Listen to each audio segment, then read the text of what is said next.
Good morning, afternoon, and evening, everyone. Welcome to the Game Week 36 pod of the FPL Wire. Just 3 game weeks left to go. I'm your host so far, and I'm joined by my co-hosts Late Riser and Pras. Some aesthetically pleasing captain points this week, LR. Very happy about that.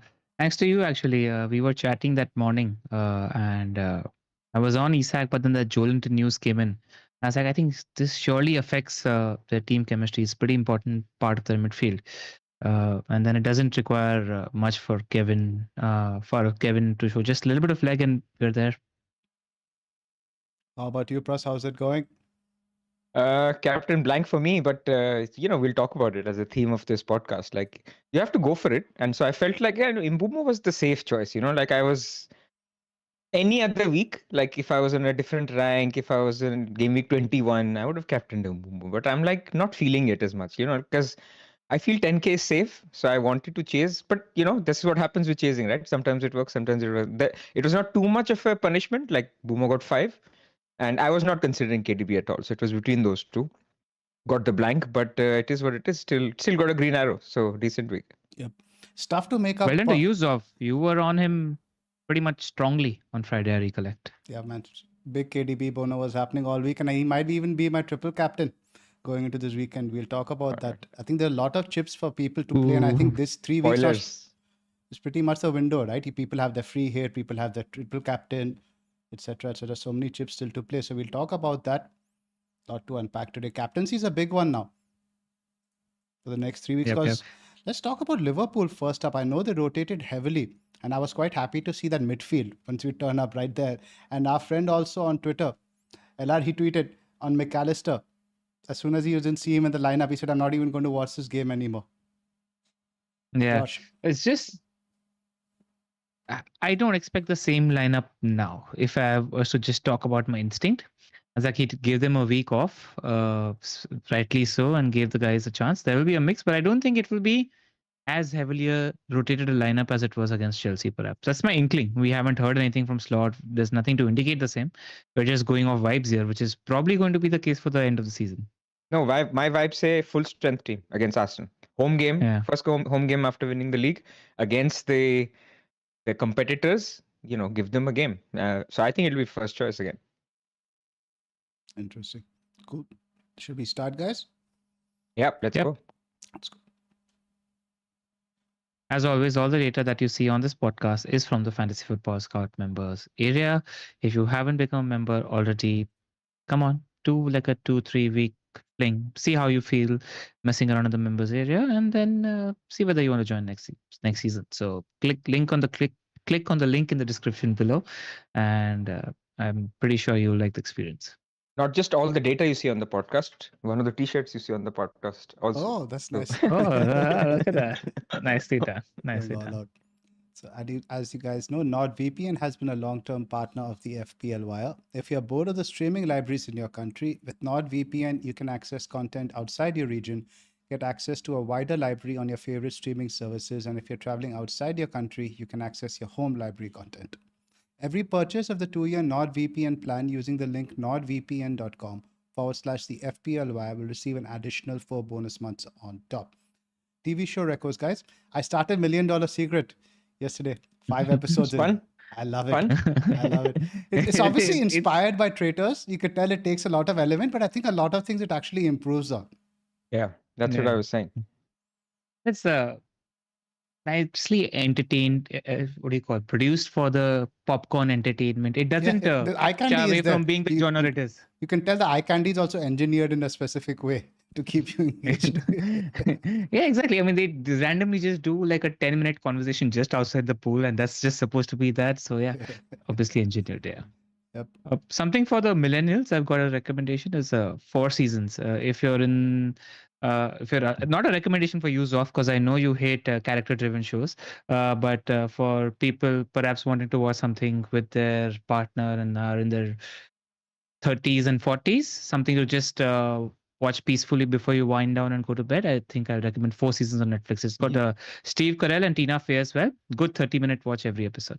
Dude, you took my show recommendation away. I loved it. Like I've watched 3 episodes now, And then it was one of those where I watched it and then I was like, I told my wife, we have to watch it together. So I watched the 3 again last night. So I'm still on the first 3, but I completely agree. It's fantastic. And, we have this friends dynamic going. When I was in Goa, we went with 2 other couples.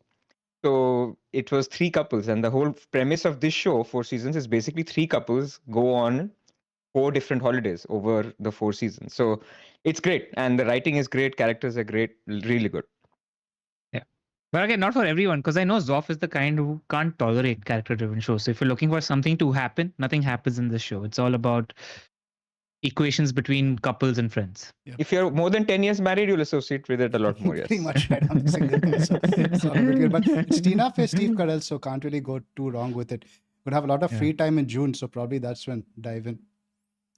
Getting back to Nod. Nod also has an efficient anti-malware and anti-spyware protection tool. It highlights any attack and deletes it before it makes a mess of your computer. Grab your exclusive NordVPN deal by going to nordvpn.com/the FPL Wire.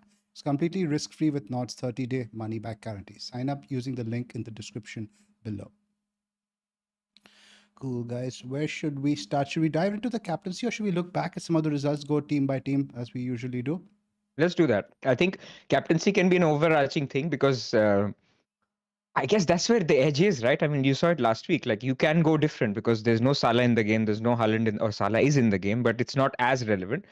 So, yeah, let's talk about game by game first. But let's mention the Villa announcement also that came through today. We now know for sure there are no remaining doubles. The game has been moved, but it's been moved from Sunday to Friday. So it's going to remain within the same game week. Effectively, Spurs and Manchester United are getting the same amount of rest, which I think is quite fair. It's a bit unfair to Villa in terms of their preparations being disrupted, but I think the league has taken a fair decision. Cool. Yep. Agreed. I don't think Sunday would have felt a little bit, I mean, for Man United fans, it was fine. For Villa fans, it was fine. But for Spurs, it would have felt a little bit wrong. And then if you go back too far back, then also not ideal because Villa apparently had, bouncy castles and stuff booked for the final day. Yeah, we'll talk about it. I think that fixture becomes slightly less targetable now because the turnaround from Friday to Wednesday is a lot more generous and they are obviously going to rotate this weekend. So you'd expect at least some players to maintain rhythm. We'll get to the Villa bit. First up, let's talk about Man City. One of the many games this weekend which had combined under 2 XG.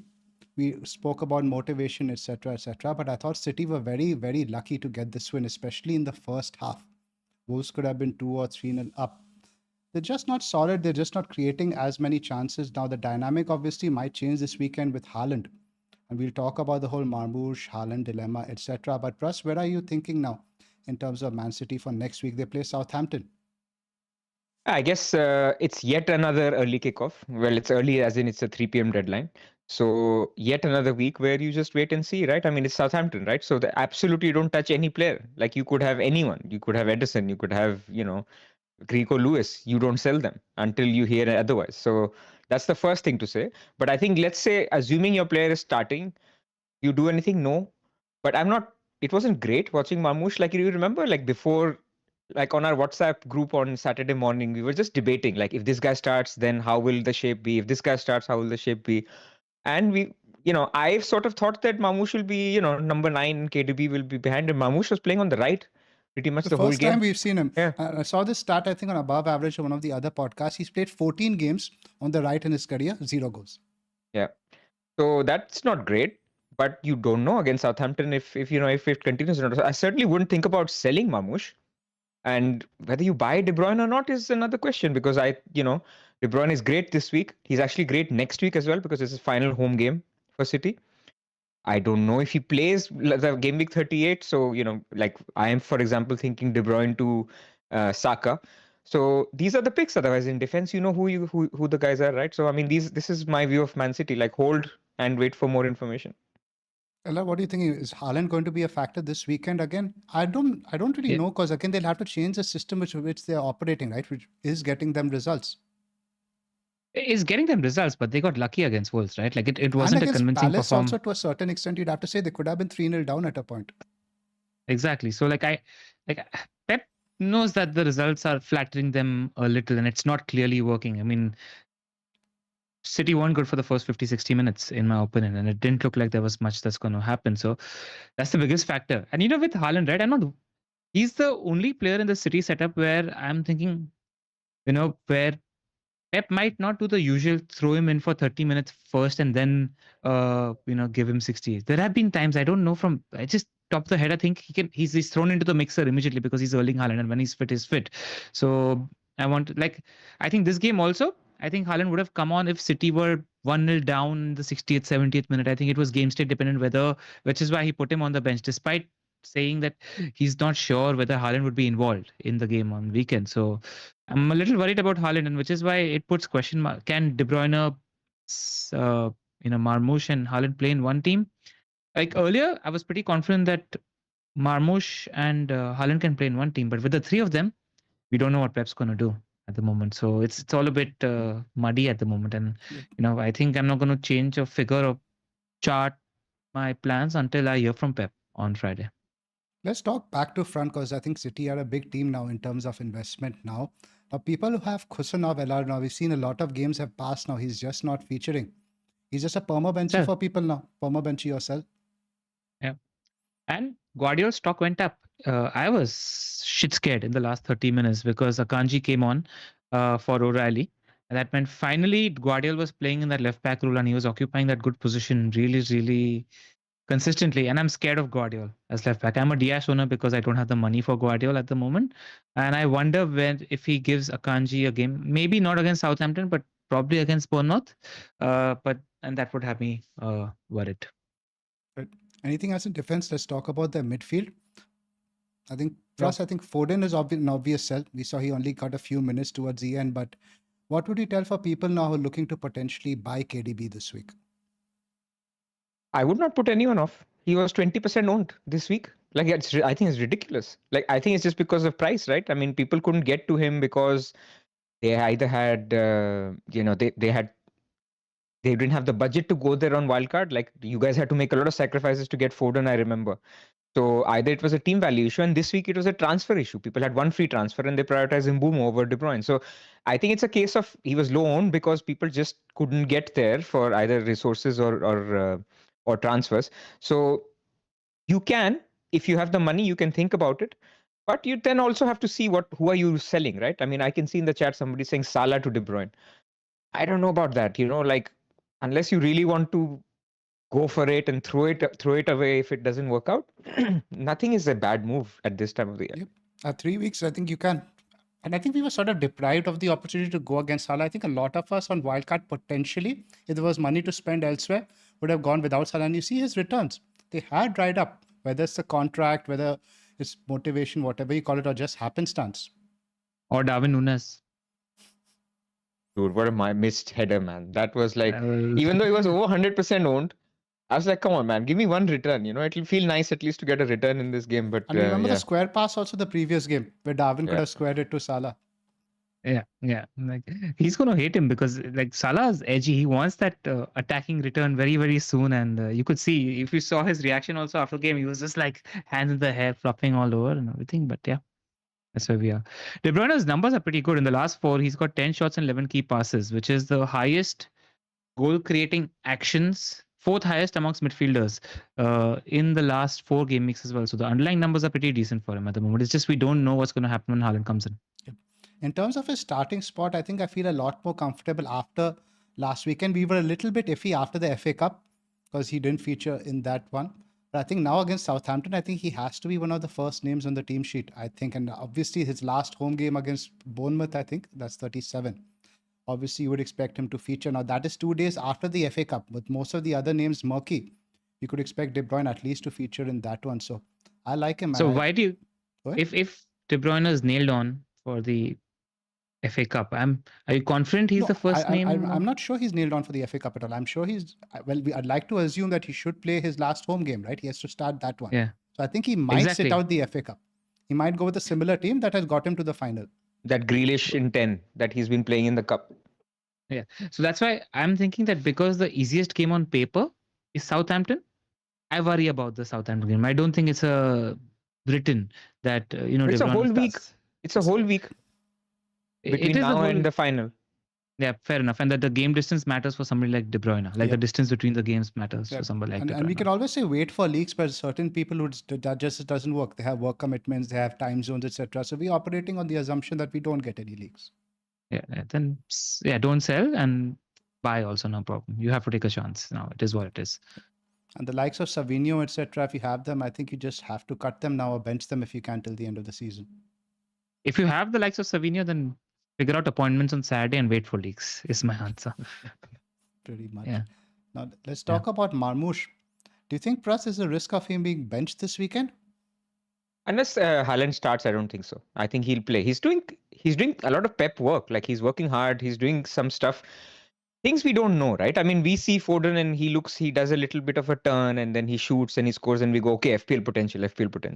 But clearly he's not doing what Pep is asking him to do. This is why he's not starting. So Marmoush is doing a solid enough job to get the minutes, and it's a Southampton fixture. I would be shocked if he doesn't start. Like who else would play in that role? You could argue maybe KDB false 9 and somebody like a Savinho or a Foden plays on the right. We don't even know if that's a thing or if that was just a tactical thing in that particular game, or is now Marmoush always going to play on the right? I was just not worried about it. I'm not worried about Marmoush's minutes either, personally.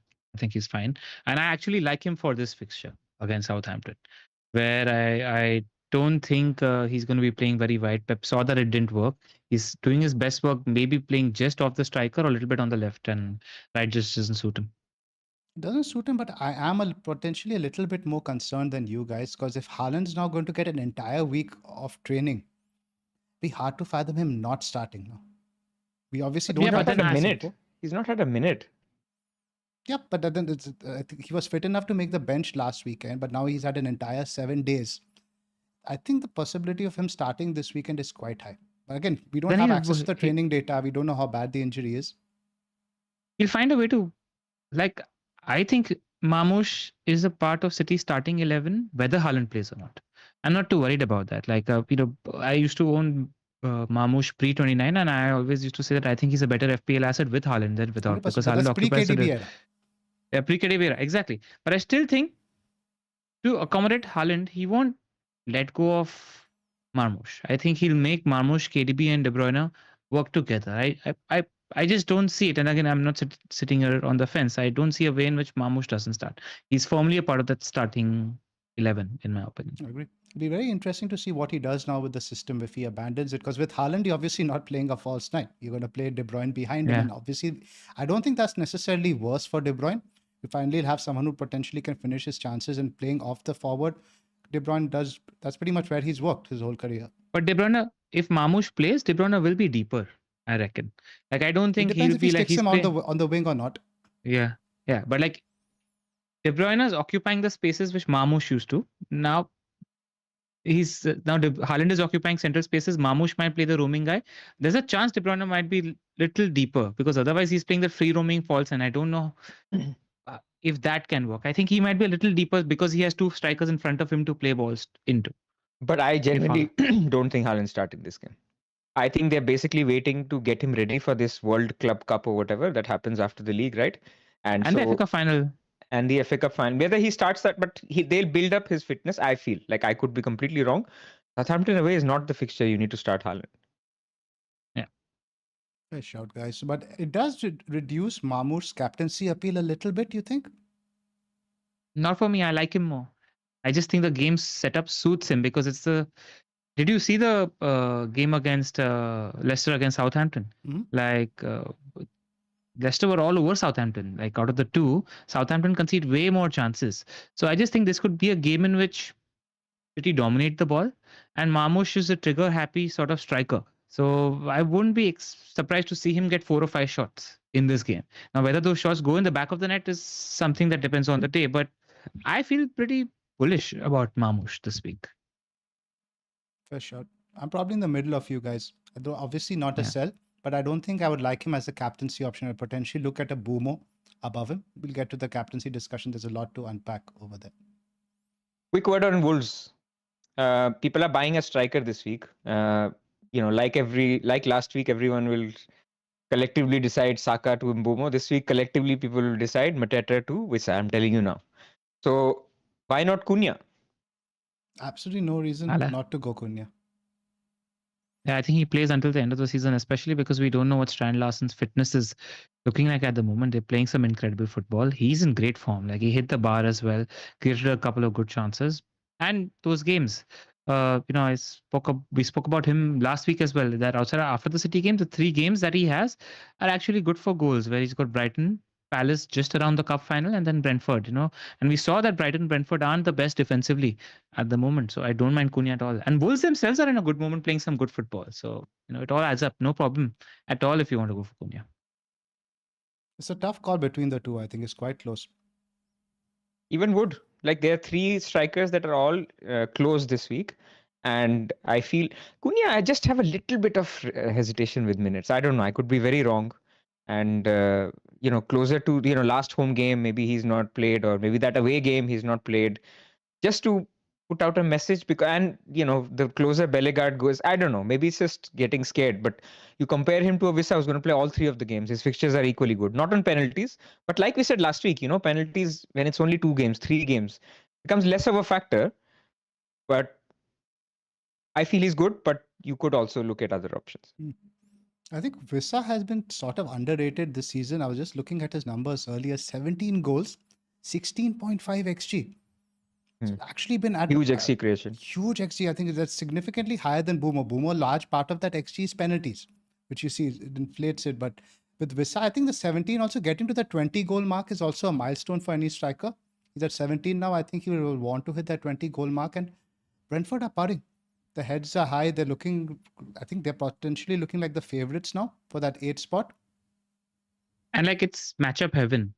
Like Ipswich are probably the worst team in the league at the moment when it comes to conceding from set pieces. And Brentford are probably the best team in the league when it comes to scoring from set pieces. So that is also sort of like a matchup heaven. True that. Move on to the next. Villa Fulham. I think the news here is Watkins is 70th minute sub, because we were all very high on him without Rashford, and then Malin comes on for him. I don't understand what's happening. Like last season, he was playing regularly 85, 90 minutes. I think farming himself out to Arsenal in January probably wasn't the best idea. I don't know. I'm not too worried though. I still am bullish on him. I think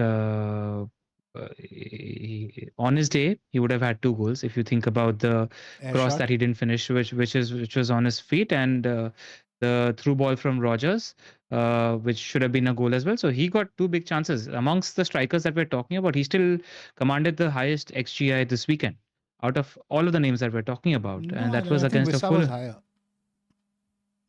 Pretty sure Wissa was close to 1.2 xG. Oh, yeah. Watkins, the air shot didn't count.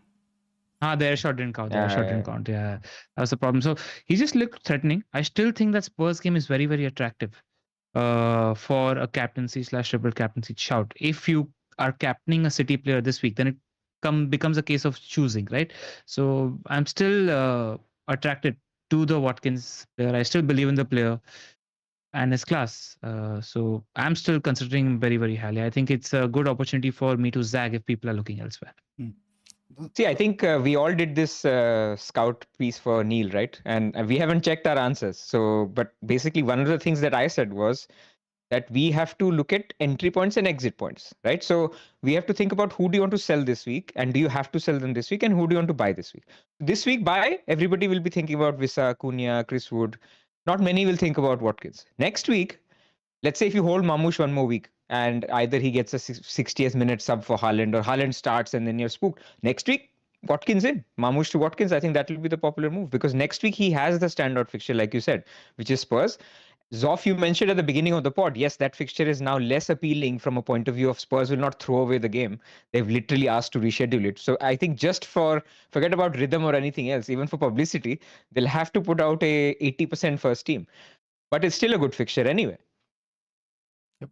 And if you look at that, I think objectively, Southampton are still a worse team than like a rotated Spurs. In terms of you're looking at pure opposition in 36 versus 37, if you're weighing up the triple captaincy, I still think the Southampton fixture is a good one. The post-match interview from the Southampton manager really raised my eyebrows as well. He said the team is completely lacking confidence. We just need a goal from somewhere. We were hoping to nick a goal, etc. It doesn't sound like a team that wants to say that players are playing for their places for next year. Not at all. Nothing. And Leicester could have had a couple more. Genuinely, that was the tone of the game. Yep. With Villa, it was interesting that Maatsen now, that appears to be the preferred first choice left back. Something to take note of. It was going to happen, man. You remember our draft pick? We were high on Maatsen. It happened like 36 game weeks later. Yeah. Also, just keep an eye on Asensio. I think he was pretty involved and looked good. If he starts this game, a differential midfield punt for next week, in my opinion. He was out at what, 50 odd? 55, 57, something like that? He did make 60. Yeah. I don't think Emery likes him, LR. I don't think Emery likes him. Like he will play Jacob Ramsey, Rashford in the middle and McGinn on the right. So not Rashford, Rodgers on the middle and McGinn on the right easily, any game. Yeah. Like he was not trusted in any of the PSG legs. He's okay, but I don't think he's like even remotely like Emery's favorite. Fair enough. Emery was a sight to watch on the touchline. Did you see him have a go at Konsa? At Konsa, he lost his shit. I was like, I don't want to be facing that anytime ever. Yeah. Yep. Good job by the Villa. Improved defensively, getting some clean sheet numbers, getting some decent points at the back. I've got a fair few mini league rivals with either Martinez or Konsa. It's irritating because others are not getting that many clean sheets and Villa are quietly clocking them. Well done to you as well, Pras, for getting Konsa. Konsa never lets me down. I mean, Trippier also never lets me down, but Konsa is also in the list. Yes. See, and this is what FPL is about. Generally people that are watching, like Zoph has built a few relationships with his players. Pras has built with. I have had a few relationships. Like it's nice to make it personal when you start making these development relationships with players. I think it comes through somehow weirdly. It's fun, and it's more fun to play the game that way as well. Absolutely. Let's talk Rodgers. In the comments below, just let us know who you developed a good relationship with in FPL. I think it'd be interesting to scan through the comments and let us know about that. Yeah, and it has to be loaned, right? You can't say I have a good relationship with Salah. Like, of course, everyone has. Like, it has to be someone who's like not everyone has a good relationship with Salah. He's given me 2 absolute damage causing Gameweek ranks every season for the last 3 or 4 seasons. Fair. Yeah. Rodgers, guys. Now there's a bit of a benching dilemma this week. Do you play Rodgers or do you play your Palace midfielder, somebody like a Sar? LR? You play a Palace midfielder. It's Tottenham. Yeah, no dilemma. No dilemma. Bournemouth away is hard. Sar, man. Like he should have had a double-digit point return after yesterday. I was very confident. He's been posting some good underlying numbers. Just absolute points dodging from him last night. Like the penalty that Eze got, it should have been his assist if he wasn't tripped as well. And then there was one big chance as well, which saved. So frustrating because I didn't make the move to Bumo from Saka because I felt good about Sar against Forest. So it sort of put a sour taste in the mouth. That's a good one. So let's table the Watkins discussion more for next week. Like Pras mentioned, I don't think the entry point is great this week. There are potentially other forwards you are looking at more so. Yep. Question from Harry. Hello to Harry. Saka over Rodgers. Who would you play, Saka or Rodgers? I think I'd play Saka. Do you think it would be slightly dependent on the result midweek? Yes. If they go through, if they win, I might change. Yes, yeah. If they win, I wouldn't play Saka. Yeah, I mean, because he played him for 80 plus minutes this week, so that's why then he will think of giving him the rest next week if they win. Yeah. Absolutely. I mean, honestly, I'm digressing, but I'm very excited about the football, like the midweek football. Honestly, I haven't thought about fantasy at all. Like, I'll be like Friday, we'll make the decisions. Prices are relevant. Everything is irrelevant. Watch the football. Enjoy the European midweek action because all games are close. They're all close games. All close games. Yeah. Except everybody wants to watch. The Europa League games are all dead rubber. But watching those will be fun as well, right? I mean, what are you saying, Zoph? Everybody wants to watch Yamal on Thursday night. On Thursday night? Which Yamal is this? Yamal, who plays on the right wing and takes his player on and gives a beautiful cross to Ugarte, who gives it back to Casemiro, who puts it back at the back of the net. Yeah, man. I mean, haven't you seen the memes? The 6 foot Yamal. Oh, the 6 or whatever, 6'4" foot. Yeah. Like that picture with Maguire and 2 glasses just like Yamal. I've seen it on so many display pictures. Absolute favorite picture to see on my timeline all week. Right, guys. Move on to Everton Ipswich. Anything to unpack or skip? Skip, man. Everton had highest clean sheet odds. I said in my team selection video, for teams on the beach, don't believe clean sheet odds, especially not elite teams. And Everton showed that, right? It's quite reasonably open game. What a couple of goals though. like both the goals McNeil from and McNeil Enciso. as Yeah. Enciso, both. And then on a match of the day, they show that Enciso has actually done this sort of banger 3 seasons in a row now, And which against was good quite nice. teams, Chelsea, Man Against good City. team. Yeah, man. There was an inkling in my head that McNeil would be a pretty decent pick. It's just that he didn't start a single game. Shout out to Neil. He's been propping up McNeil throughout his articles on Scout as well. So I had a chat with Chris on Friday. Yeah. We were chatting on WhatsApp, and he was basically telling me, should I buy Mbumo or I want to buy McNeil? I was like, what? Why would you buy McNeil over Mbumo? And then, of course, McNeil scores. He ended up not buying him. He's an Everton fan as well, Chris. Yeah. Moving on, Leicester, Southampton. Vardy, I think he's going to hit 200 goals, man, by the end of the season. Yeah, he will. It was good to see him. What a great finish as well. Just a shout out to an absolute Premier League legend finishing really, really well. El Khanous, I thought, was really, really good as well. So shout out to both those players who had a good showing in this game. And we spoke about Southampton. Still very much the team to target. I thought that we would see some sort of improvement, and we had seen it in the last couple of weeks, but this game, they were very, very poor. Yeah. The number of teams we can talk about now is reducing every week, so nothing to say here. Nothing to say. Arsenal, Bournemouth. I didn't really watch much of this, with the underlying numbers weren't great for either team. But I thought I saw the Evan Nilsson chance early on, which he could convert with his header, but very strong from Arsenal, I think, potentially with a view to build up rhythm, build up some confidence, which obviously fell flat on his feet. What do you think for Saka owners now, Pras, those who held last week? I watched the Champions League game. Like, I think his minutes will go up if they're out. His minutes will stay bad if they're still in.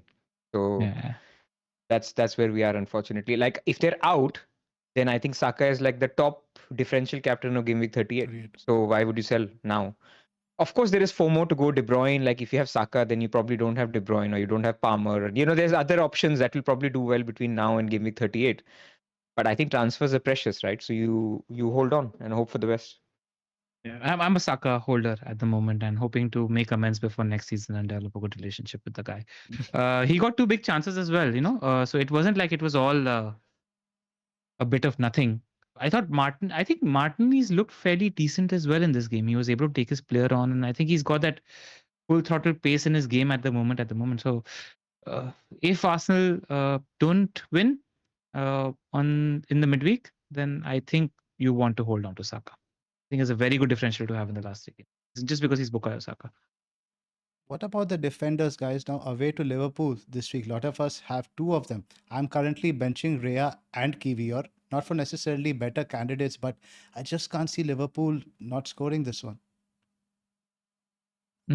Like, out of the 2, if I had to play one, I'd say Rhea, because I do think he's one of the better shot stoppers in the league. So if you have a chance to play, if you have to decide and split the risk, I'd play Rhea because he's capable of pulling off an 8-pointer, where Liverpool take a bunch of shots, and then Rhea is a good shot stopper. So that's the only thing I'd say. But I would be wary of playing 2. I wouldn't mind playing 1.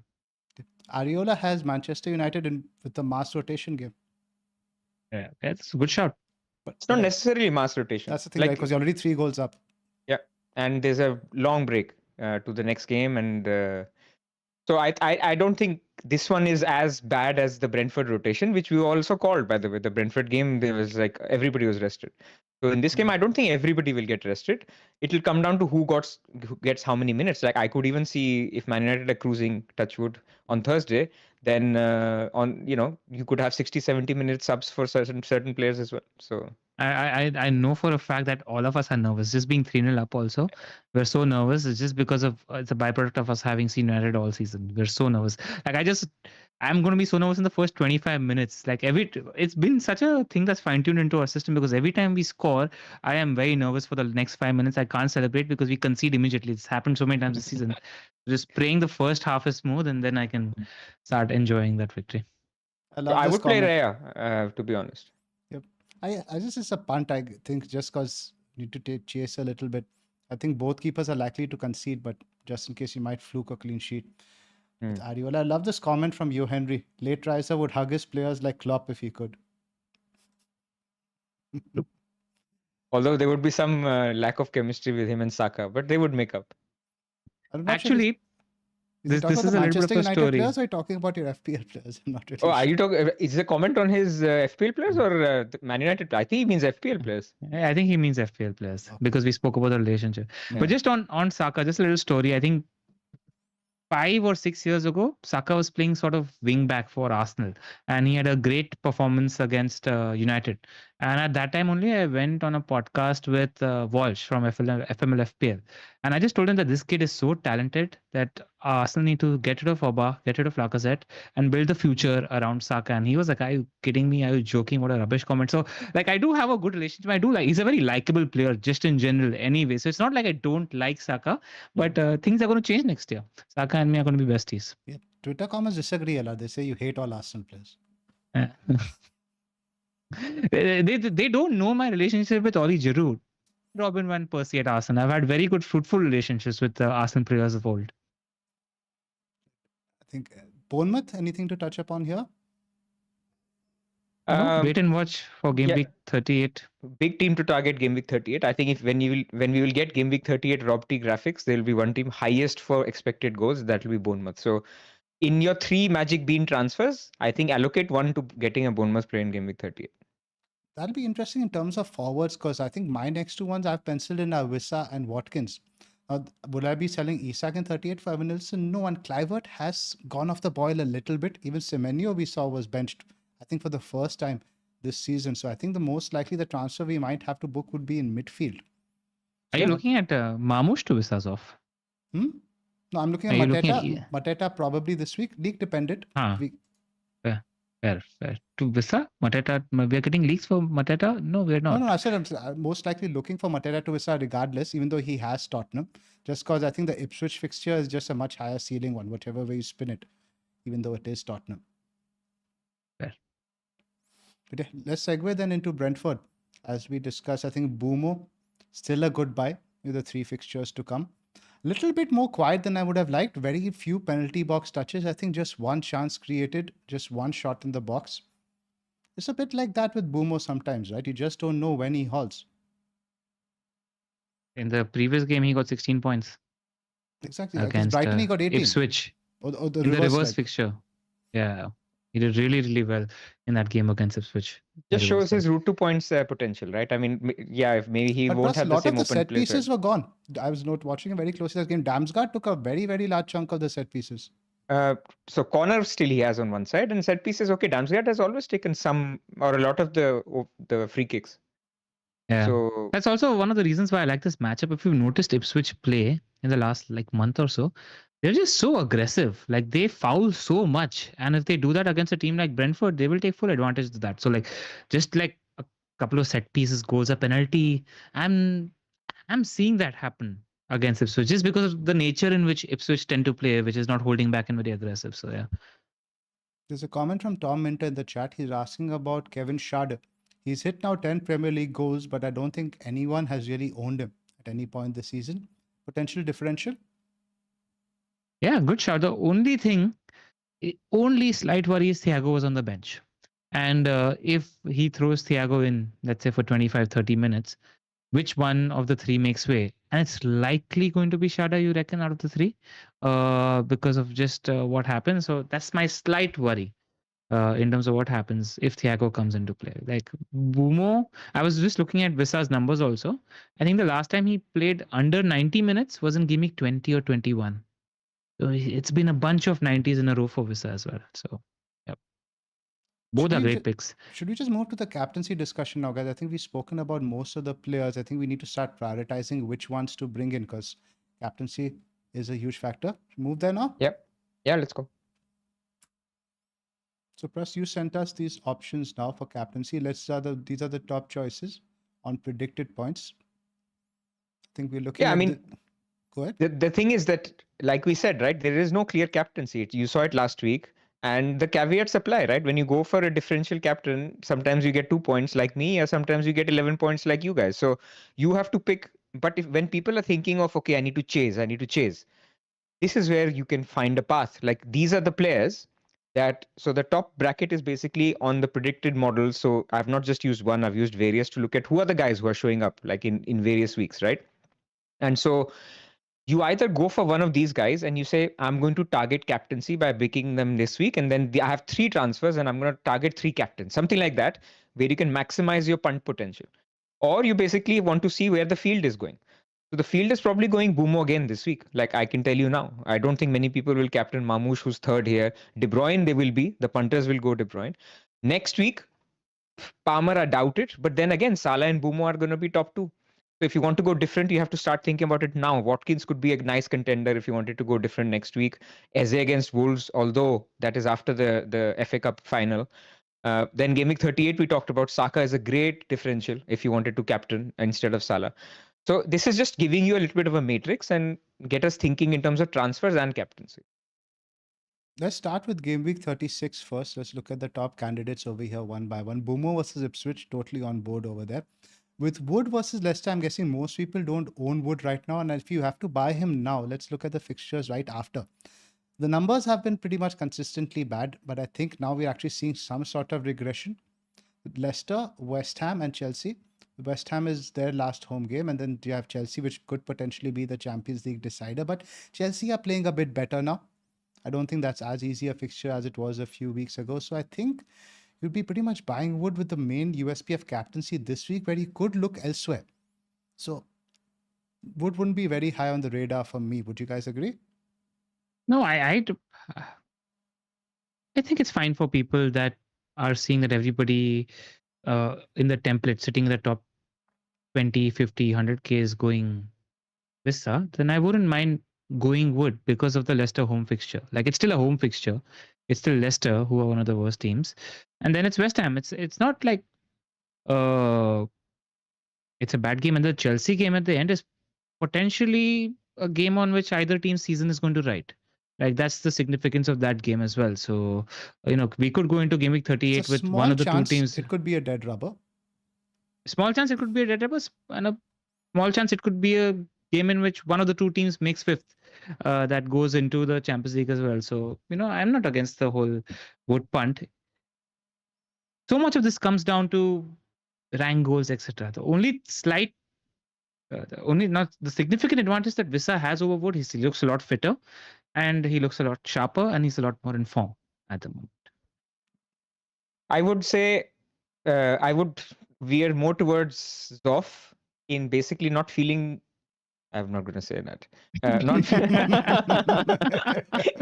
Nice. So I was just waiting. Yes, maybe. Please. I'm not feeling the punt because I feel like if you want to go popular, then go Visa. If you want to go different, then I think better than Chris Wood, you go Cunha. Because I feel he has good fixtures all 3. Agree. His bonus potential is great. And his upside, I think, is also great. Like Cunha could get you double return in 2 of those games. So that's why I think Chris Wood fits somewhere in the middle. And therefore, I feel he's fine if you want to go different. But Visa would be the one. LR, your top 3 captaincy picks for this week in order of preference. 3, 2, 1. Wait, fixing my mic. Okay, cool. Pras, why don't you go first? Order of preference for this week? This week. Starting with your third. I still think City. So I think it's going to be Boomer and 2 City. So I still think if and I think my prediction is Mamouche and De Bruyne start. I would say those 2 would be in the mix, but my top cap would be probably Boomo, then KDB, then Mamouche. Because for me, I think it would be number 3 Visa, number 2 Boomo, number 1 KDB with Marmouche. Unless we get a confirmed leak that he's starting, I would feel a bit nervous about going there. I'm not as confident as you guys to go into it completely blind. Like we saw Lazy FPL tweeted, I think reasonably before deadline, that we had some news about the confirmed. If we get something like that, then yes, Marmouche potentially jumps to second for me. KDB, then Marmouche, then Boomo. But otherwise, I wouldn't go blind into that. I'm a bit scared, man, what Pep would do this week. No, but you're saying your ranking is given the fact that you want to chase captaincy, right? Not because absolute. I think even absolute, you think KDB? Absolute. Okay. I think so. Okay. But the thing with KDB, right? Again, you saw the comments about the post game. They're asking him so many things. My teammates, they came and told me, oh, we should have kept you, etc., etc. He's got a real chip on his shoulder. Yeah, fair enough. It's a very different kind of motivation I'm seeing in KDB's eyes. And he just. Do you think he's on penalties? He's not, right? Do you think Mamouche takes penalties? Maybe in 37, if he's to give him the final goal at the Etihad. Oh, David Silva 2.0. You remember? Did you do this? I was on free hit that week. Actually, I did captain David Silva, but I had Kevin De Bruyne already there. But I think De Bruyne got a brace that game. It was against Norwich, right? I sold him for a free hit. I got David Silva because he'd be on penalties. Yeah. What a disaster. I went from like 21k to 37k on free hit. I remember that quite well. I think LR will be back with us pretty soon. But let's again now look at that for 37 now. In terms of assets you're bringing in, I think Boomo, like you mentioned, is the only one that's featuring in the second one from the first week. Because City, I guess, City as it becomes a bit murky because with the whole Bournemouth fixture. Palmer also, even though he played very well, I think to make a transfer for him that week, I don't think people will necessarily find it. I think in 37, I'll firmly be on Watkins. If you get there, Watkins is great. I don't mind Salah against Brighton. Like if he gets even one return against Arsenal, which I think he might, then I think people will just default back to Salah as well. Game week 37. It's not a bad fixture. I mean, Salah's not bad. You could captain Salah all 3 remaining weeks. You could never say it's a bad decision as such. But I'm just trying to find the standout. If I just carte blanche, if I had to pick one player to captain each week, in 36, it would be KDB. 37, it would be Watkins. 38, it would probably be Evanilson or Saka. Yeah, fair enough. I think Saka higher than anyone. Like as long as we think he starts, and as long as they're not in Europe, which I think if they're not, he'll start. There's no reason for him not to start. Then full 90 on. You should be fine with that. Exactly. But again, popular will be Salah versus Palace. Yep. So there is enough in each of these weeks to basically go a little different. And by the way, we're not talking about Haaland. Like if Haaland is fit, right? If he starts this game, then Haaland against Bournemouth, game week 37, Haaland is full. Like it becomes almost like the best way to be different if you wanted to go different. I'd agree. And if you do get a league that Haaland is starting, what do you think about breaking your team apart? I think pretty much now to get to Haaland without using just 2 transfers, it has to be Salah that makes way for most people, the way our squads are set up. Yep, unfortunately. But we can't do that without selling Marmoush as well, because like for a lot of teams, we have 3 already City. So you have to think about selling a City player as well. So it's complicated. I don't think if you put me on the spot right now and you tell me Haaland is starting Southampton, but no other news. Like, I don't know, maybe Marmoush also starts, maybe De Bruyne also starts. I don't think I'll do it. Like, I don't think I'll take a hit to get Haaland in. I just, I'm not feeling it. Yeah. All right, let's talk triple captaincy now, Pras. I can pretty much go any week on any of these players. Which one would you chuck it on? I would say midfielder. Like triple captaincy in a midfielder feels good. Having triple captain Haaland for Southampton, he gets 1 goal and I got 6 points. Doesn't feel great, right? So if you want to basically triple captaincy, if you've left your triple captaincy till now, clearly you want that high, that KDB 4 goal kind of thing. So my starting point would be midfield. I would say Gameweek 38 sounds very appealing, but then you don't know who starts. There's no one single fixture. So Saka versus Southampton could be great or not. De Bruyne against Southampton could be great, maybe not. Gameweek 37, Watkins versus Spurs would have been a lot nicer if it was on a Sunday. And I would have said Watkins versus... the whole Malen thing also now, because I think what he did with Malen was very tactical, and I think somebody spoke about in the journalist post-game, is to stretch teams.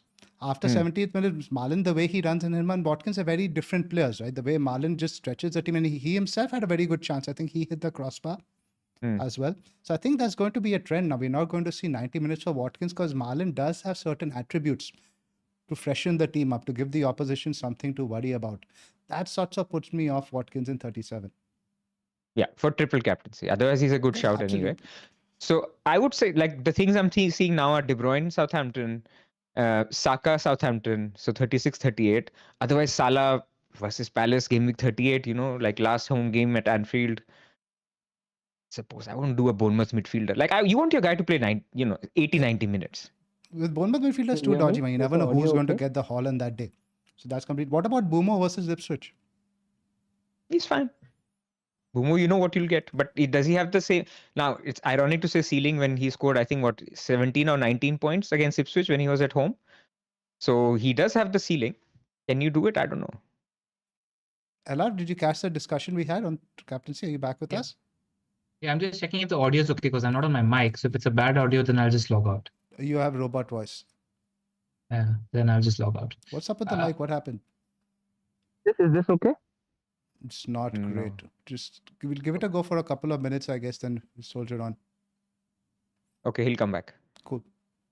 I don't know about Brentford. Like Brentford, still you worry. Like do they will they score 3-4 goals in every game? Not really. They're not. They could have a game where it's just a 2-1 kind of win. Bumo gets one return. It's different, man. Like it's with triple captaincy, you get a feeling. Like you get a feeling and you go for it. Man, I think you're feeling De Bruyne. I mean, that's also, we spoke about EO very early on in the season, that EO doesn't matter. But again, I have a hard time wrapping my head around this today. Let's say KDB is at 30% EO flat without captaincy. With triple captaincy, it becomes close to 300%. The potential for gain is there in that sense. Agreed. I want to get LR's view on triple captaincy as well, because he has got triple captaincy left. Should I do the sleeper plug until he's joining? Yeah, let's do that. So we have got 3 weeks left on our sleeper game. And so if you want to get involved and at least taste it before you get going next year, it's basically the QR code is on the top right. And if you want to join our Pick'em League, the public league, then the QR code is on the bottom right. And the Discord. So I might as well also tell everybody about the Discord. It's the last month. So if you want to support us, if you want to join us, you can join us by becoming a member on YouTube or joining us on Patreon at patreon.com/the FPL Wire. We want to basically, we've got a bunch of competitions for which we need to give out the prizes and all of that. But other than that, we want to build the community over the summer as well. I was actually talking to Greyhead. Maybe I'll think about doing like a traitors game. I did one over the international break. So we'll do stuff with the community over the summer as well. It'll be a quieter summer. After a long time, there won't be any international football. Even the Premier League break will be longish. But join us, support us if you can, and get ready for next season. Now it's not the old mic I see. Our old Fief mic. Yes, sir. Is the sound okay though? Yeah, it's absolutely It's much better, yeah. It's fine. There you go. That's At least I have a season backup for the one mic next. to the rescue. Yeah. Always keeping a spare. Always handy. Yeah, we should tell the missus that. Just on the note of the triple captaincy, though, I don't think I've rolled out Watkins versus Spurs. I still see that as a very high upside. Like in general, right? Lunch, which one do you pick, Ella? Because again, the triple captaincy, the player merits a transfer. Which one would you pick now? At the moment, I'm still on Watkins. I just think, like when you're thinking about KDB also, right? He's still playing as this sort of deep lying midfielder who's creating chances for fun, right? Like Watkins is the guy who will clock 2, 3, 4 big chances in a single game, even if it's 70, 75 minutes against Spurs. Like that's the current instinct at the moment. And if Watkins doesn't show enough, like Pras said, I'll go for Salah against Palace or Saka versus Southampton. That option is still there. In fact, I think for you, Zoph, this week I would maybe chance upon a Bumo or a Vissa more than KDB. I don't know how I feel about KDB. It depends. It's very specific on how Pep sets up, and we just don't know at the moment. Vibes are strong, LR. Vibes are strong with Zoph this year. I can feel it this week. And plus, do it, right? Because he has to zag. Then I just hope that De Bruyne doesn't start. If De Bruyne doesn't start, I think you're good. Sorry, if Haaland doesn't start, you're good to go on the triple captaincy. Let's have a look. I think that's a good point. I think that's a good differentiator. And the thing with KDB also, now that he mentioned it, it seemed to remember even this during his peak days, most of his hauls, obviously barring that Wolves one, generally have come at the Etihad. During away, he's never been a big hauler. Maybe there's a bit of recency bias there. And like we mentioned, Kev goals just hit different. Yeah. I still feel strong about that Watkins game versus Spurs. I just feel like it's got the highest ceiling. Like if everything goes well on that day, I just like the matchup of Villa versus Spurs also. I think they've got the kind of team that takes advantage of a defensive setup like Spurs. It's just... You want Spurs to win then this Thursday, right? Because you want them to have an eye on Europa. But even then, let's talk about time. Let's say they play this Thursday, right? And they have the game on Sunday, obviously, which they rotate. That's game week 36. Now, game week 37 is on the Friday. Now, let's assume that the team is rotated on Sundays heavily once. So at least you want to play some of the players who have played last Thursday. It's 8 days. Now, let's say you keep them until that Wednesday and you don't give them a game. That's 2 weeks. That's 2 weeks. This is why I said I think it'll be 7-8 of the first team players, like if not the whole first team. That's why I'm a little bit off it. If it was on Sunday, I'd be Watkins is there for me. But Spurs are still shit. That's just like I don't think it matters too much about Spurs first team versus Spurs second team. Like it's semantics. Defensively, they will give you chances, and Villa are the kind of team who at home will take advantage of a situation like that. It's just the matchup that adds up. Spurs are defensively not the best. Villa at home have a great record. Watkins at home has a good record. Those things sort of add up. He's a little bit of a differential for somebody like us, Zoph, that's still chasing, trying to get into that 100K. So he ticks a lot of boxes for me. Something to think about for sure. I think, but like I think these are the top three guys. I think KDB, Yeah. Southampton, Watkins, Tottenham, Saka, Southampton. Yeah. And I just want to say, right, like this is such a vibes call. We're at a part of the season where so much of everything is unpredictable. Like nobody can call Pep's lineup this weekend. We don't know who's going to rotate much. It's so much of it is vibe specific. I think results will be a little bit random. Some starting players will be bench, which will be a little bit random. Haulage will be a little bit random. So go with your vibes. I think it's fine to go by that. And guys, should we talk about any of the other chips for this week before we discuss some of the other teams? Well, yeah, you have to use your assistant manager this week if you have it left. And just a note for those who have it left, if you played this week, then you can't play any other chips now for the rest of the season, which hopefully you have thought about before this week. So assistant manager, who are you feeling this week? We were all looking at Wolves early on in the season, hoping that these games would be table bonus, but none of them are now. And I think I remember reading that the only three teams eligible for table bonus this week are the three promoted sides. So there's not much there. I think you'd like to pick one and hopefully stick with it. You don't want necessarily to be using transfers there. So let's look at identifying a team that has a good run of 3 fixtures. Maybe Man City, maybe Brentford. Man City are the only one. Brentford also potentially, I don't mind that. Because you don't have a triple up there. If you're looking for one manager for all 3 weeks, then I think Pep, and then you could also think of Potter, because Potter's Forest game at home is 37 is a table bonus game. So yeah, and 36 again we were talking about potential rotation, and then 38 is Ipswich. Yeah. If somebody went on Maresca last week, it would have been nice. Was there a table bonus game for Maresca last week? No, I don't think so. But like I just went by that logic. If you happen to, I think we were fifth going into the game. Yeah. Yeah. But like the thinking is, if you happen to find Liverpool on a cold day, then Brighton isn't the worst shout. He's got Hustler's got away games against Wolves and Spurs, and then a table bonus game against Liverpool. If you're chasing ceiling, they're also a team that are on their day capable of scoring 3-4 goals as well. So you could get some more points there. You know, if you want to go differential. That was my favorite, still Pep. Pretty much there, guys. Anything else on the AM we can discuss? I think a lot of people looking to free hit also. I think a lot of people have saved it, keep hoping that we would have another double now. Do you think any of the next 3 weeks is in particular the best week to play it? I worry about free hit 38. I remember there was a season where everybody was looking to do free hit 38, and then you will get a bunch of information, and making 1 or 2 free transfers is a little bit of a problem in that scramble when we get all the team news together. Never mind picking 12 players. I won't be able to. We also had a season where I remember it worked very well, Ella, because I think I think Liverpool had won the league early that year. We got mass rotation at Liverpool, and we were all loaded up on them. As when we transferred out, we got Alonso and the likes of it. So I think it could potentially work. Again, it depends, but I'm not seeing too many blues there. You look at 38, who are the blue fixtures for? Arsenal, Bournemouth, and West Ham. Like, I just think you need to find one fixture that you're really, really eyeing. And like, see, in 38, it adds up in terms of like not many people own Bournemouth players. So a triple Bournemouth becomes a differential against Leicester at home. So that's a good fixture that people don't own otherwise. Not many people are owning Arsenal attackers. So you can punt on the likes of Martinelli, Raya and Saka, and go big on Arsenal. So there are 2 good fixtures to sort of anchor your Game Week 38 free hit on, and then vibe a little.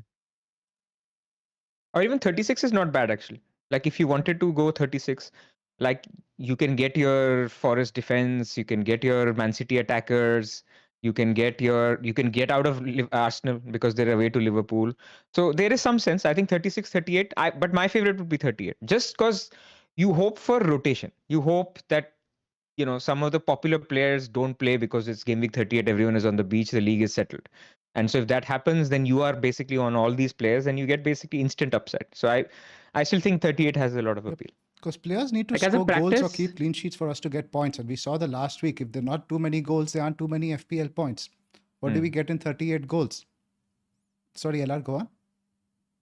As a practice, what I would do is, it's obviously very team specific, but the fixture ticker that you have in there, filter it to just show Leicester, Southampton, Ipswich, Spurs, and United, and see which combination of teams that you currently don't own, and there are 2 or 3 teams that you like are facing these 5 teams together, and who you're comfortable picking as a team. And that's where I would start on my free hit and determining where I want to go there. Right.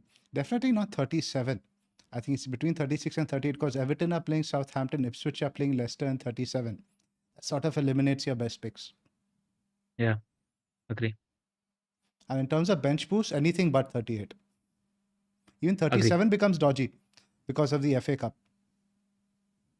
Yeah. I think bench boost is so dependent on who those players you would bench are, right? Like if that third bench or your second bench is a Wolves player, it's different to if it's a Aston Villa player versus if it's a West Ham player.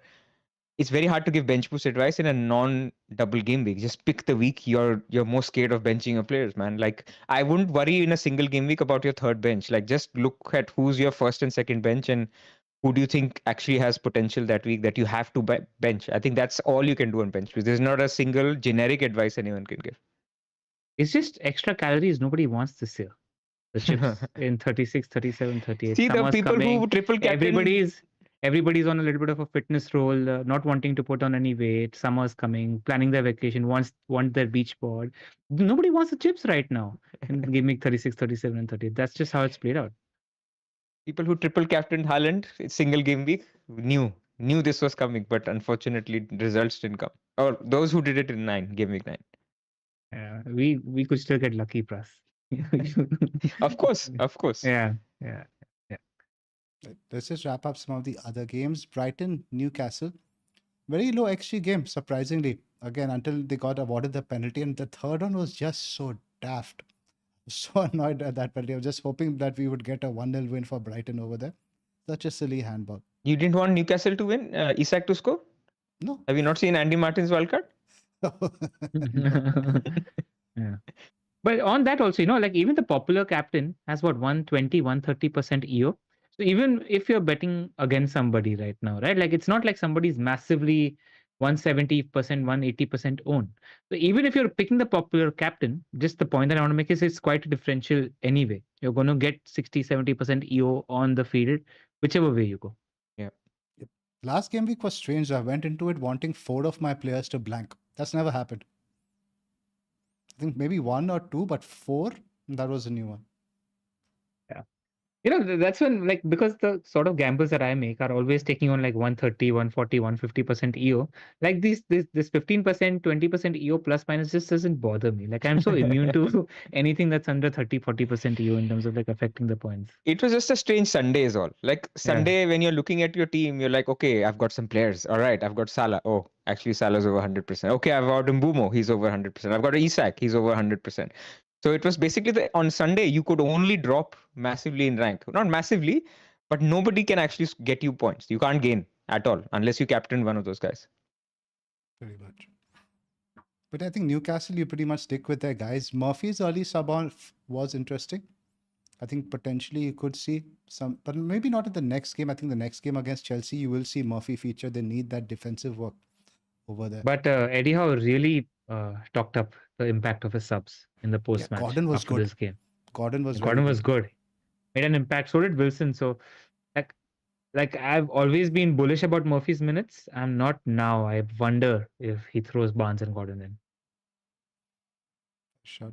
Move on to the next one. West Ham Spurs. Early goal for Bowen, potentially an easier chance, which he spurned later on. Still a good pick, I think, and potentially not in the captaincy conversation this week.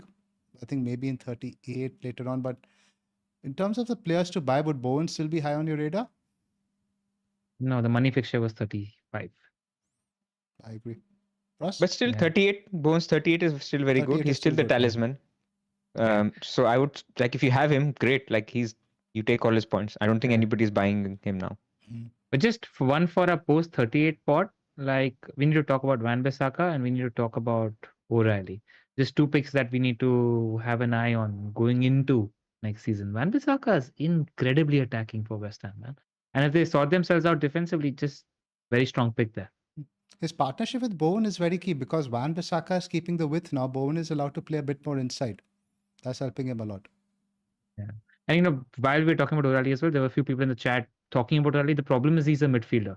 If he was a defender, I think everybody in the FPL community, not everybody, but a huge chunk of the punters would be there. Yeah, he was playing left back. The same. Well, the party is now over to an extent Almost because over. Akanji is back. Yeah. But yeah, I mean, for the last few weeks, he was incredible. Move on to the Cole Palmer show. Chelsea 3-1 Liverpool. I was very so happy. happy. Obviously, we were the both. Chelsea won, fans of course.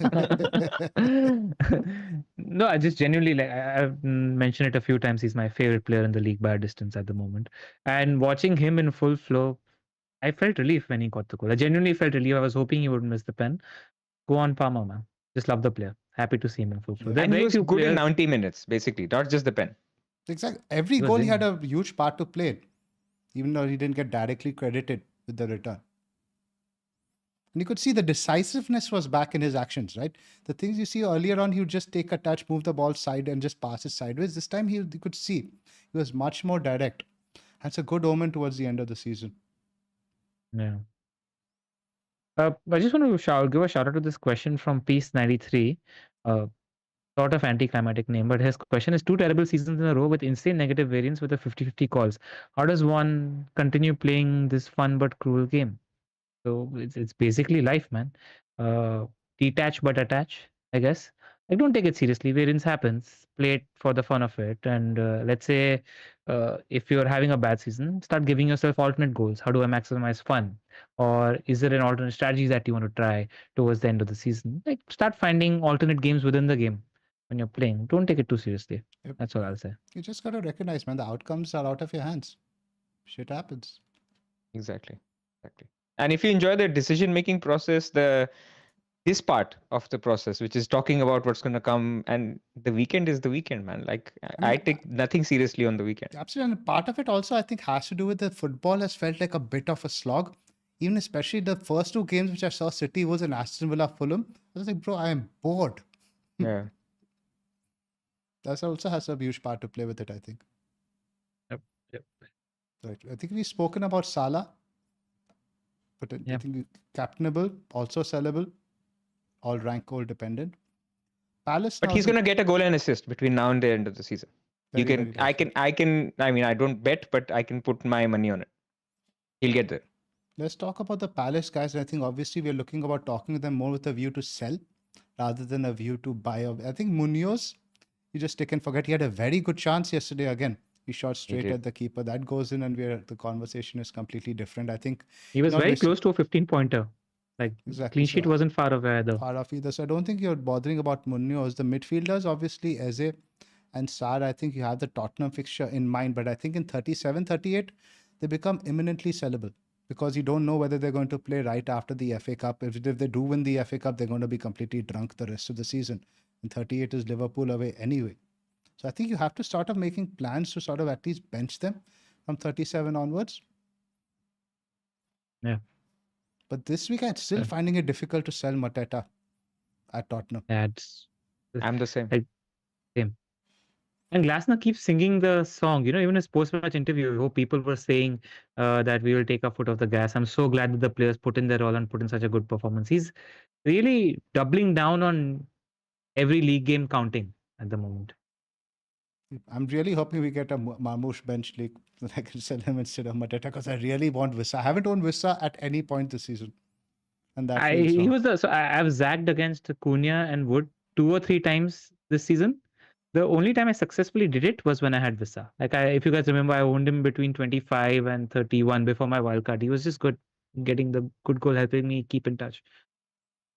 Exactly. And I think the Ipswich fixture does feel higher ceiling than Tottenham, however bad Tottenham are. Plus, what do you think? With Mateta, it's the minutes, right? Like he's getting taken off on the 75th minute. So I think that's why there's a temptation to get rid for a Wissa who'll play 90 minutes against an easier team. But I think I'm going to wait for Thursday and see, right? And also, like, I'm also wishing that it's Marmoush who goes. I'm not certain on doing Mateta to Wissa. Like, it feels very sideways. But I hate to say it like this but I have to be honest on how I think. If I see the masses going there, I'll do it because I'm happy with my rank and I'm happy with my seasons. If I see Wissa is going like 80%, I'll be like, you know what? It's a move I have to do anyway. I have to sell Mateta this week or next week. I might do it, but I'm not feeling it. I'll just do it because I feel out of one of those 3 moves, this is the nice straight bet play forward defense kind of move, I'm happy to do that.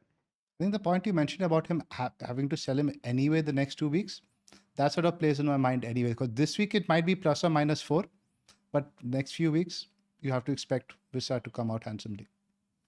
But plus, I want to zero back on that. Like, there's no temptation to try to get the triple digit in their genuine question. There is, but I don't think that by going Mateta or Visa that's going to change. Like, I feel I've been trying, man. Like, if you like, we'll discuss it in the season review. Like, see, for the Let's last talk about 6, it 7 now weeks, because I think it's interesting content generally to talk about, and I know you've been trying. But like, I feel like your top 10K is secure, whichever way you look at it. I think there's a strong chance your top 5K is also secure. I don't want to jinx at all your season.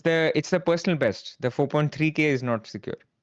So Yeah, I don't want to that's what you lose the personal best for the triple digit. But it's not, honestly, I think Visa is a good pick as well, right? So I'm not saying, like, Yeah. how many times have I gone against Chris Wood this year? Like, I don't Yeah. feel it, so I don't buy him. And you're right. Visa is a very strong pick also. He's not a okay pick. He's a very strong pick. So I agree with that. Hat-trick See, potential Bumo is in going to be, Visa. yeah, and Boomer is going to be 120% owned now this week. Probably next week he'll be 80-90% owned, and the week after will be 90% owned. You have no Brentford basically if you don't have a second. This is not true for before. Boomer was always like 40, 50, 60% at max. You could make all your gains from Brentford there. I just don't see a reason not to do it if I see that Visa is becoming the popular. Like if people change their mind, if Spurs go into extra time or something, it's an away leg, I might change my mind. So I'm not certain on it. But I feel like you don't need to go different for the sake of it in that one slot. Like I'm hopeful that, I own De Bruyne, that is not that popular. I own other players. Maybe that makes it up. I'm like 16 points behind 1K. So it's doable. Oh, it's very much doable. That's our one for the Friday team selection video. Yeah. Cool. I think we wrapped up all the teams. Let's do our bus. This is my team. Up first. Just a question before we move into the bus. Any temptation to throw the triple captaincy at all or hold on to it for Haaland if he's leaked to start on Saturday? I think we discussed that when you were disconnected, and I think Pras mentioned that. I think, Pras, what was your view on that? So not this week. I'm not feeling it this week. Like even if he's league to start this week, does he get 45 minutes or 60 minutes? Definitely not getting 90 minutes. I have captained him against triple captain against Southampton. It's not, I wouldn't do it. I wouldn't even think about it. He got multiple big chances in that game. I remember you guys were very unlucky to not get more returns in that game. I remember it's about rhythm. It's about how fit he is, how sharp he is. Triple captaincy just feels like there are other very, very good picks. But we don't have other very good picks. Like, we are comparing against a 75-minute Ollie Watkins against Spurs. We're thinking about De Bruyne. We're thinking about Bumo. And Haaland is a different class of a player anyway. So I just thought it's a conversation worth having if you see him leak to start. Especially for people with 2 free transfers, because you'll have to take a hit to do it as well, right? Yeah. He has 2 free transfers. That's why he's asking the question. Yeah. But again, I think it's a view to build fitness for the FA Cup. If the result is like 2-0, 3-0 up, I think he goes off around 60 odd minutes. You could argue that he's got enough points till then, but they could have also spread the points around. Yeah. Good. I hear you. I just thought it was definitely worth talking about. Yep. Yeah. By the way, there's a bunch of super chats also. So just let's remember that. We will remember that. Yeah. Definitely, guys. We'll answer all the super chats at the end. So I've currently gone with Areola in goal over Rea, Guardiol, Munoz, Agbadu over Kiwior, Sar, Salah, De Bruyne triple cap as it stands, Bumo Vice, Marmoush, Mateta and Isak, Rea, Rogers, Kiwior and Bradley on the bench. Most likely transfer, I think, will be Mateta to Visa or Marmoush to Visa depending on the league. What if you see what Pras said, if Spurs game goes into extra time? Then probably keep Mateta. They'll probably keep Mateta then. Then maybe bring in Evan Nilsson or something like 38, etc., etc. Maybe move Mateta to Watkins. Yeah. But then again, the Marmoush thing, it all depends on the whole dynamic with Haaland and KDB in the team. Marmoush in 37 is again a bit tricky because you don't know how the thing with the FA Cup final is going to play out. Yeah. And it all depends on the bunch of results over the weekend for the teams between 3rd and 7th also, right? So it depends on that and how secure Pep thinks that is. But just generally, I'm telling you, I think Marmoush starts and I think Marmoush does well in a game like Southampton. For sure. That's where I am. This is Pras, you. Me. No, Pras. So Raya, Livramento, Munoz, Guardiol. So I even thought, should I do Ariola to Cells? But then when I saw Murillo go off last night, I was like, you know what, forget about it. Like, I don't need to cover Forest defense. Like, that would be an ultra defensive move, like get a Forest clean sheet against Leicester kind of thing. So I have talked myself out of that. I think the defense is fine. Nobody's defense is that great. Or maybe some people on double City defense have a better defense. But Livramento home to Chelsea is fine. Munoz away is fine. Guardiola is always fine. So midfield is okay. Sarr, I'm quite hopeful. I think quite bullish also this week because Spurs is a good matchup. Salah, Bumo, De Bruyne, and Isak, Marmoush, Mateta. So actually, team is fine. Like I could, as I said, if we were sitting like in Game Week 23, I would probably roll this. But now that you have only 3 transfers and you want to basically make like high impact changes, and Mateta needs to go at some point anyway, that's the weak link.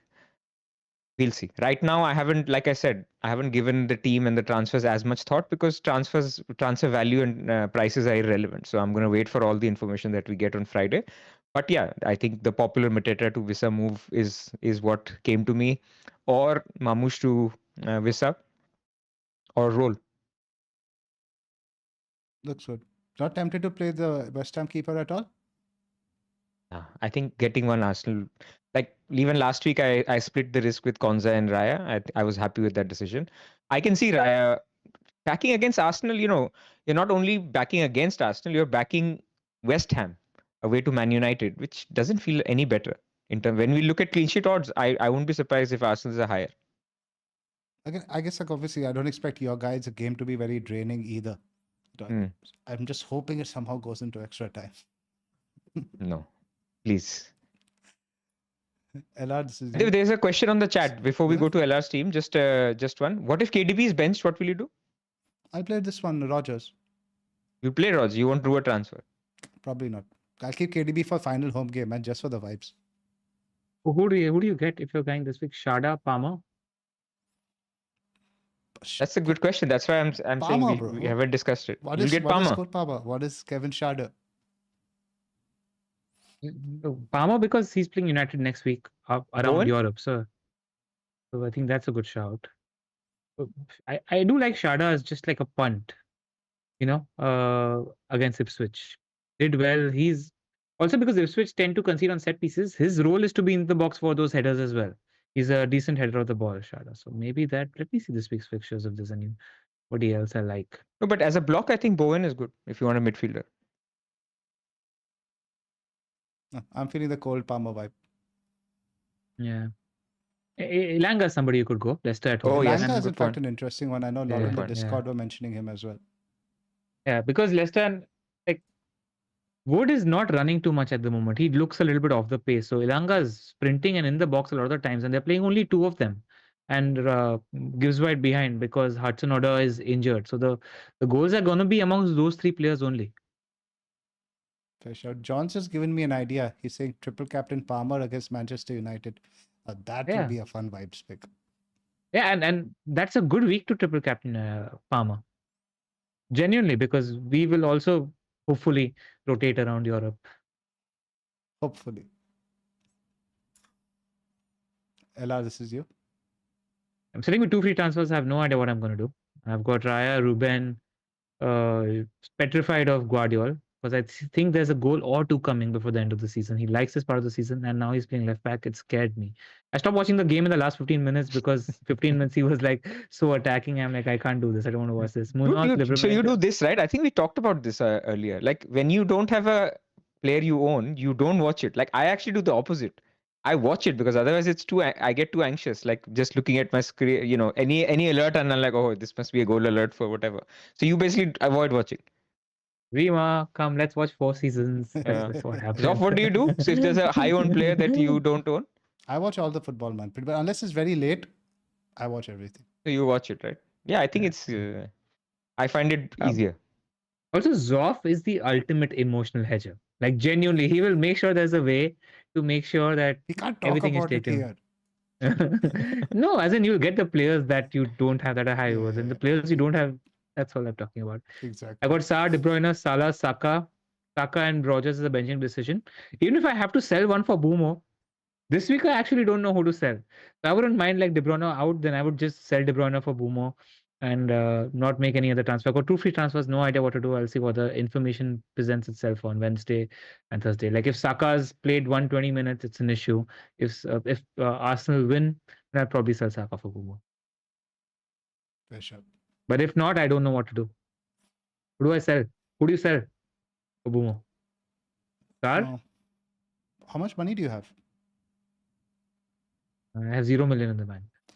I can't even afford him. Can you do Mateta to Visa, Sar to Boom? I don't think so. Sar to Boom is quite a stretch now. No, you can't. I don't think so. So we'll see. We'll see. This is one for the team selection video, which will probably happen after Thursday once the information is in. Saka to Palmer, man. And I also think it's just fine playing this week because I didn't have to just make sure I'm busy for those 2 hours when Brentford are playing Ipswich. But outside of that, then I start attacking the next week with 3 free transfers. I think that the fact that you've kept Saka for this long, you want to hold him for 38. Agreed. Yeah. Cool. Let's do the super chats. So you weren't kidding, Pras. Quite a few. Let's start from the first one from Subhajit. Who should I get in from KDB, Wood, and Wissa? We'd like to just one transfer. With just one transfer, and I guess it all depends a lot on the players you are selling, obviously. But in isolation, maybe Wissa. Yeah. Wissa or Kev if he's looking good for a start. Captaincy but is for Kev, factor, it depends on who they're selling also, right? Also, and you can't just buy Kev. Would you guys captain KDB or would you captain Wissa? Between the two, KDB. Exactly, right? So that also comes into the factor. Mohit Kumar Sukhdeve, Isak or Mateta out for Wood? Mateta. I would hold Isak. Despite the form. Till 38. Yeah, like let's go back to Palmer's discussion, right? 2 weeks ago, people were saying Palmer is rubbish and whatever. It takes one game, and then class players come back, right? So Isak could come back with a brace in any game. Spot on. Same thing, Ollie Watkins. Yeah. Minutes also are important though. Subhajit Bhattacharya, thoughts on Mateta and Isak to Cunha and Wissa? Again, keep Isak, sell Mateta for either one. Either one. From Yogesh. A lot of people are selling Isak though this season. Huh? This week. He's gonna be a decent differential. Hope so. But and it's okay to sell. It makes sense. This week he probably will blank anyway. and I think in keeping with our discussion on actually the defenses he faces are decent. He's got Chelsea, Arsenal, and Everton. All decent defenses. He absolutely battered Arsenal, man, when he played in last time. Yeah, that's true. From Yogesh, 11 points off top 100k for -8. Martinez to sells, Mateta to one of Wood, Cunha, Wissa, Bradley to Nico Rand for Wow, there's a lot of transfers to be doing, buddy. Don't do Martinez to sells. Keep Martinez. Don't do Martinez to sells. Don't sell your keepers. Yeah, for a hit. Yeah. I think the Mateta transfer is fine. In defenders for Bradley, he wants to sell for Nico. Who's Nico? Nico Williams. Okay, and I see. Oh, that's why I got confused. I don't mind that transfer. And again, Mateta, see, if Spurs play 120 minutes, you want to hold Mateta. I think you could save a transfer, man. You can't do -8 here. I don't like the hits, man. Yeah, don't like the hits, especially when you are so close to the 100k. Rogers to Langa, no hit needed. So if you just play normally, you'll get in the top 100k. Or he says that's the last option. I think without taking any hits, Salah to KDB captain. Again, you don't need to force it. Like 11 points is not a lot. There's one player. Exactly. So up to you if you want to take on that risk. That could mean that you finish in 60k or 200k. If you're okay with that risk, then do that. Makes sense. From Josh, hey guys, I'm up to 17th overall rank. That's fantastic, Josh. Congrats. Congratulations, Josh. Yep, Your well done. content has helped me out so much this season, so just wanted to say thanks and flex a little. We appreciate that, Josh. Good luck to finish in the top 10, potentially even win it. Who knows? Flex away. From Subhajit again, play Rhea or Henderson? Henderson? Yeah. Although don't expect much from either, but yeah. It's because Tottenham, they end up scoring because even the B team, the tackle guys are still decent, right? Yeah. But like, Henderson's got many games with that 8-9 pointer. Like he makes a volume of saves. He's that kind of keeper as well. From Stephen Pereira, he has Martinez, Guardiol, Kodate, Livramento, Konsa. This is entire team. Salah, Sar, Eze, Bumo, Murphy, Marmoush, Mateta, Isak. Very pretty much the template. 2 free transfers, 3.9 in the bank. Should he go for Murphy to Shadow or Isak to Visa? I like Murphy to Shadow. Yeah, I like Murphy to Shadow. Good punt, like good differential. It's a good spot to take the punt as well. Yeah. Although, would you play him over any of Salah, Sar, Eze, or Bumo this week? Not necessarily, no. I like Sar and Eze away to Tottenham this week. I mean, if he wants 2 moves, I would do Murphy to Bowen and Where his lot of money. Mateta to Visa. And bench? Yeah, he has to bench then one of Salah, Sar, Eze, and Bumo. I don't want to say it, but I know who I'd bench. Sar? No. Salah? Don't say Salah. No, not Salah, not Sar, not Eze. No, not Bowen. It's tough, man. I thought it was Bowen, not. So this No, you can't bench anyone. Yeah, save a transfer, man. Yeah, save a transfer. Steven, decide on your bench. No, go through this process. Fine, do the Mateta to Visa.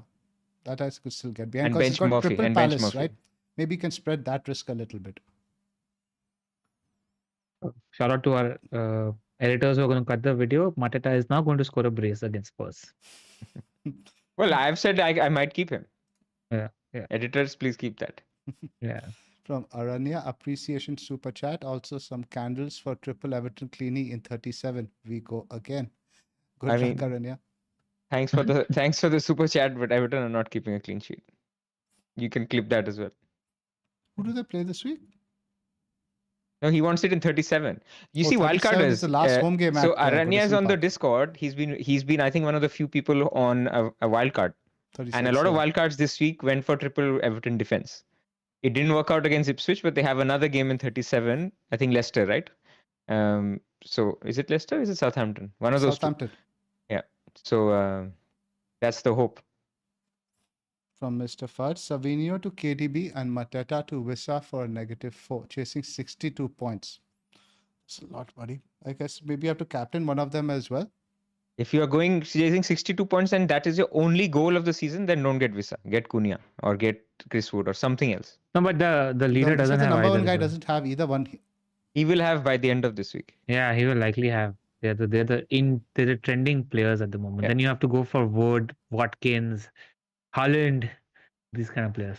Yeah, 62 is a lot, I have to say. 62 is a lot for 3 weeks. Elanga over KDB from Rob. This is Elanga over KDB as a differential or Wood over Visa? I would rather punt on the Elanga spot rather than Visa. Yeah, but KDB is a differential as well. He's 20% owned. Yeah, but the transfer traffic isn't that high for him, surprisingly. I was just having You can't get to him. Not easy to find a slot for him or the money. I don't think you have to go differential to a differential. Like 20% is still low.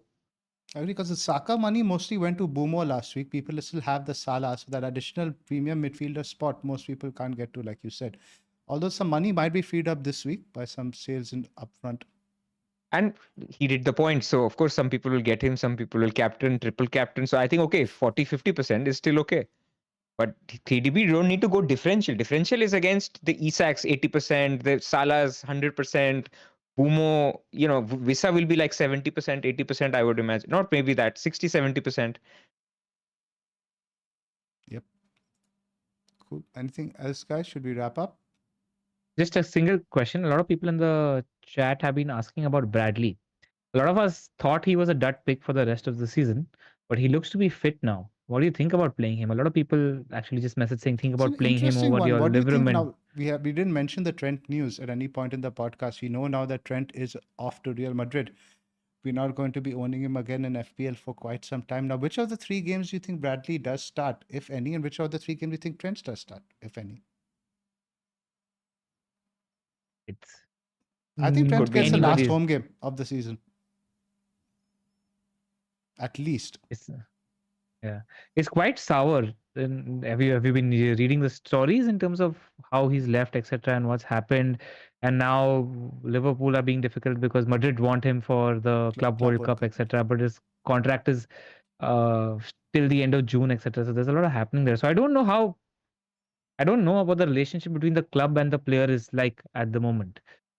So I'll have to wait for Slots comments on Friday before seeing. That's an interesting question. Now I'm thinking whether I should play Bradley or Agbadu this weekend. Yeah. Bradley versus Livermore is also like a legit question. Like, It is. Bradley. Livermore has a tough fixture. Yep. We know. Yep. We do know. All right. One for the team selection video, guys. That's it for this week. Appreciate, by the way, a lot of people came in with a lot of nice comments on the pod last week because we made a pledge to help our channel grow. So we would love for you to keep that going. Keep spreading the light and the warm words, and good luck towards the end of the season. Listen to your heart. Good luck. Any last words, boys? Nothing much, There's guys. another last super chat. Bye. Go on. From Rainer Yu. How about Isak and Sar to Cunha and Elantra? I think he means Elanga for -4. I would play Sar, not do the hit. Just do Isak to Cunha if you're really chasing. Otherwise, you can save. Yeah, and then he has to bench Saka.